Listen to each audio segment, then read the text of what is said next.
Hello students, in the previous video of this chapter, we learned about the prokaryotic cells.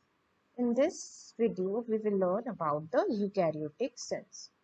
So eukaryotic cell is much more developed as compared to a prokaryotic cell.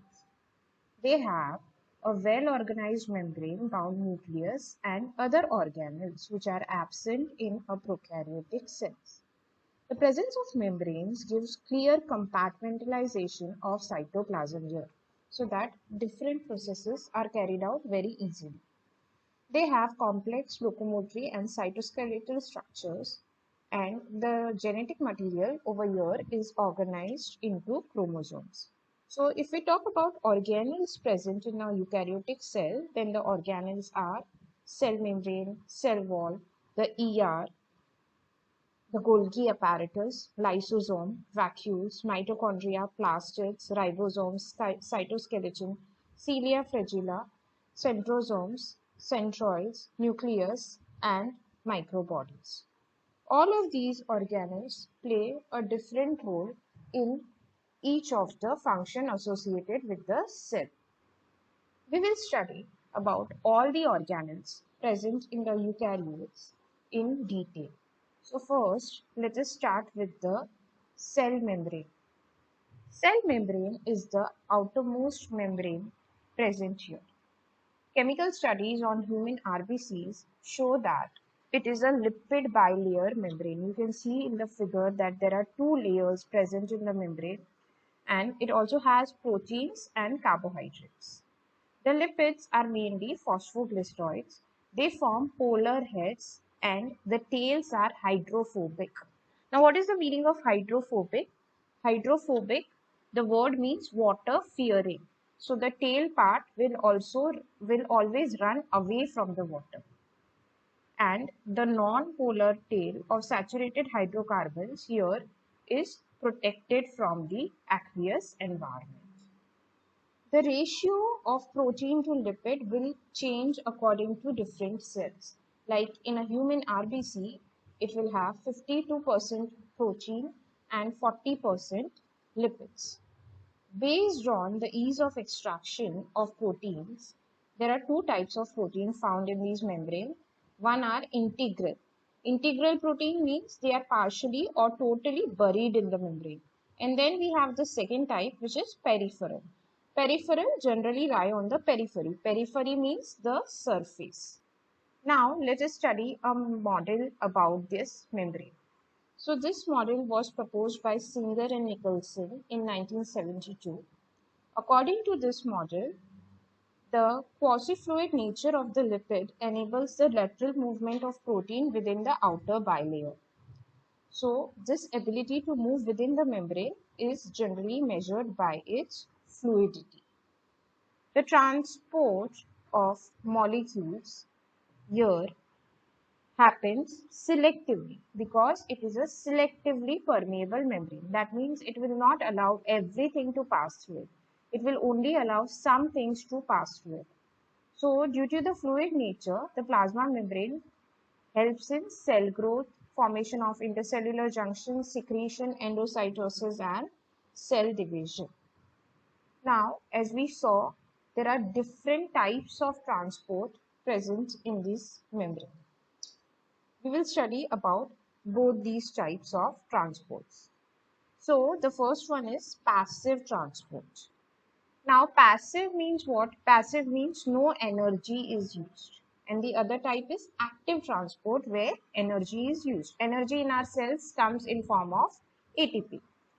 So in passive transport, the movement of molecule across the membrane will go according to the concentration gradient. That is, they will go from higher concentration to lower concentration. And because of this, no energy is required because they are going through the concentration gradient. So there are two types here. One is simple diffusion. Simple diffusion, as we have seen in many cases, it is the movement of neutral solutes across the membrane where they go from higher concentration to lower concentration. And then we have got osmosis. What is osmosis? Osmosis is the movement of water by diffusion across the membrane. So here also the movement occurs from higher concentration to lower concentration. We need to note one thing here, which is that polar molecules cannot pass through the non-polar lipid bilayer. So they require a special protein to carry them from one place to another. So these proteins are called carrier protein, and this type of diffusion is called facilitated diffusion. Now let us look at the second type of transport, that is active transport. Now in contrast to the passive transport, this one does require energy, and here the energy will come in form of ATPs. So here the movement is occurring against the concentration gradient. That is, they are going from where they are low to where they are high. That's why ATP is used during this process. A good example of this would be the sodium-potassium pump. Let us look at the other organelles present in the cell. The second one is cell wall. Cell wall is basically a non-living rigid structure generally found on the outside of the plasma membrane in plants and fungus. Cell wall is absent in an animal cell. The cell wall of algae is generally made of cellulose, galactins, mannins, and minerals like calcium carbonates. In other plants, it may be of cellulose, hemicellulose, pectins, or proteins. Cell wall of a young plant cell, which is also called a primary wall, is capable of growth. Then, as it grows older, the cell matures and the secondary wall is formed on the inner side towards the membrane. The middle lamina is a layer mainly made of calcium pectate. It glues different neighboring cells together. The cell wall and the middle lamina may be transversed by a plasmodesmata which connects the cell cytoplasm of the neighboring cell. So the main function of cell wall is that it gives shape to the cell.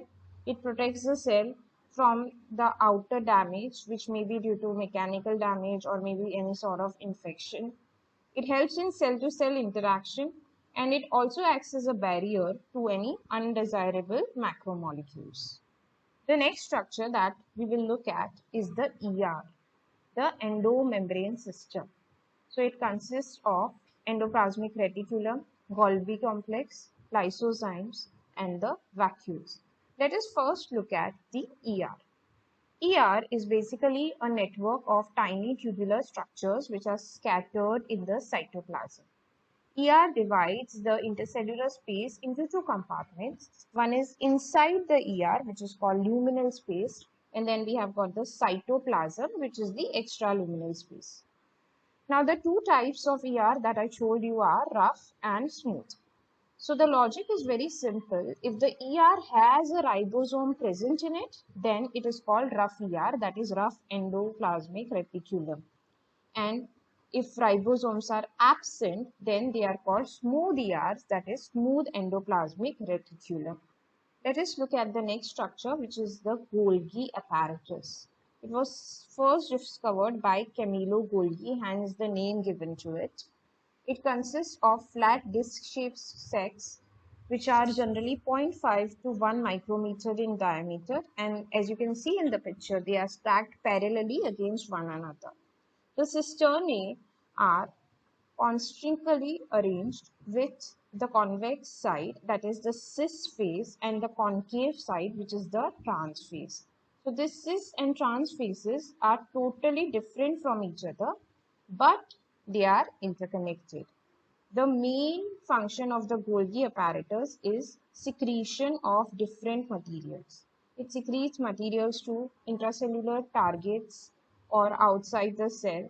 Any material which is to be packaged as vesicle from the ER fuses with the cis phase and moves towards the trans phase. This is why they are called packers and movers of the cell. The proteins synthesized by ribosomes on the ER are modified in the cisternae of the Golgi apparatus before they are released from its trans phase. It is also responsible for formation of glycoproteins and glycolipids.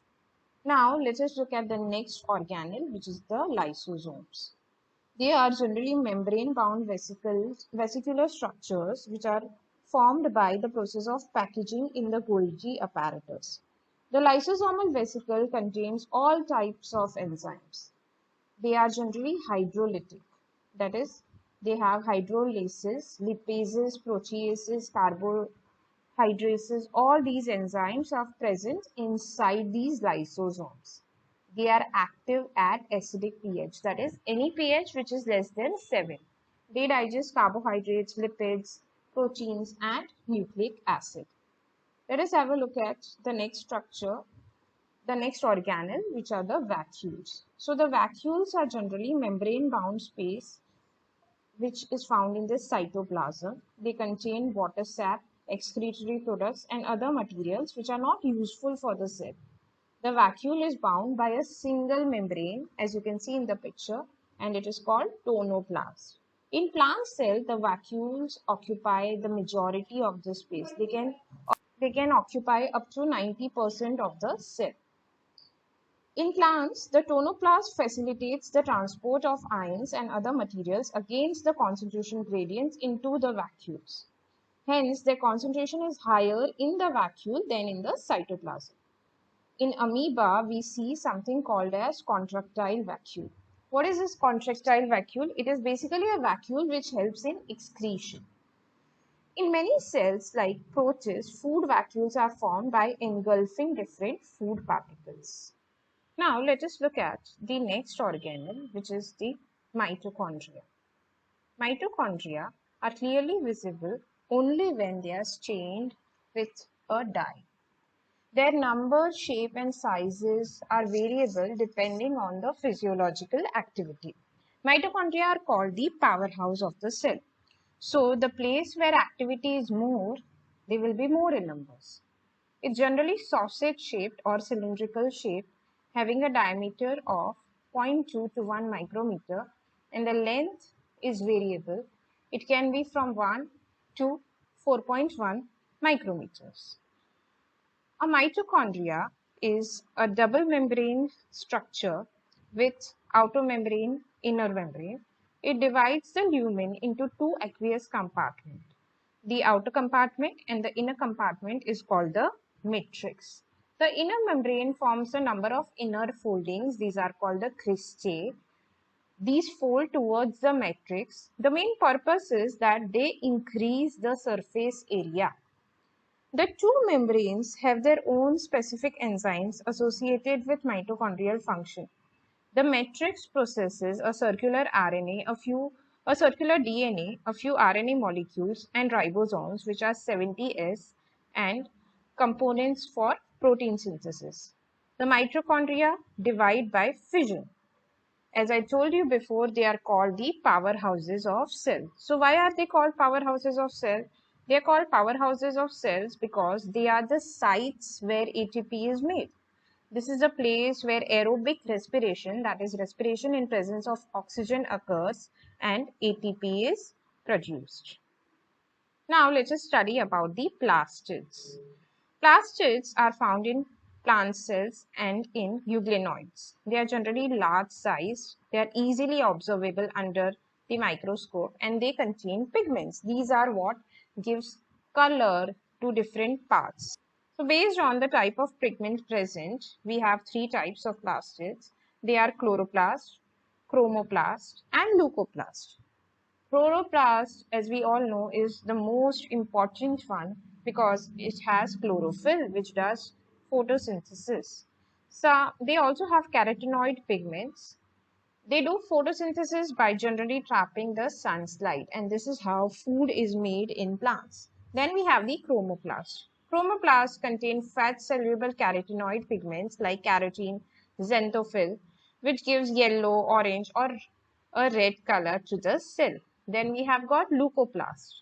So these are generally colorless plastids of different shapes and sizes which store nutrients. These include the amyloplast, which stores starch, example in potato.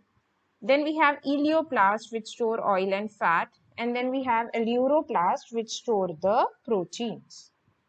Let us study the chloroplast in detail. They are double membrane bound organelles which are found in mesophyll cells of the leaves. These are generally lens-shaped, oval-shaped, spherical, discoid, or ribbon-like. Their length varies from 5 to 10 micrometers and the width can range from 2 to 4 micrometers. Their number also varies from 1 to 2 to 20 to 40 per cell in a mesophyll. The chloroplasts have an inner membrane which is less permeable. The space limited by the inner membrane of the chloroplast is called the stroma. It contains a number of organized flattened sac-like structures which are called the thylakoids. The membrane of thylakoid encloses a space which is called the lumen. So chlorophyll is the pigment which is present in the thylakoid which plays the most important role in photosynthesis. As you can see in the figure, the thylakoids are arranged in stacks called grana. The flat membranous tubules are called the stroma laminae, which are connecting thylakoids of different grana. The stroma contains small double-stranded circular DNA molecules, ribosomes, and enzymes for synthesis of carbohydrates and proteins. The ribosomes of the chloroplast are generally smaller, that is, they are 70s as compared to the cytoplasmic ribosomes, which are 80s. Now, let us study about the ribosomes. They are generally non-membranous granular structures made up of RNA, that is ribonucleic acid, and proteins. They are a type of nucleic acid. The other is the DNA which is present in our body. The eukaryotic ribosome has two subunits, that is 40S, the smaller subunit, and 60S, which is the larger subunit. Together, they combine to make the 80S subunit. 80S ribosome. Now, let us have a look at the cytoskeleton. So, they are a network of filamentous proteinaceous structures which are present in the cytoplasm. They provide mechanical support, motility, maintenance to the cell. Now, let us study about the cilia and flagella. They are hair-like outgrowths of the cell membrane. Cilia are small structures which work like oars, which cause the movement of the cell or the surrounding fluid. And flagella are longer and responsible for cell movement. The flagella of prokaryotes and eukaryotes are different from each other. The cilia and flagella are covered with a plasma membrane. Their core has many microtubules running parallel in a long axis. The central tubules over here are connected by bridges which are enclosed by a central sheath.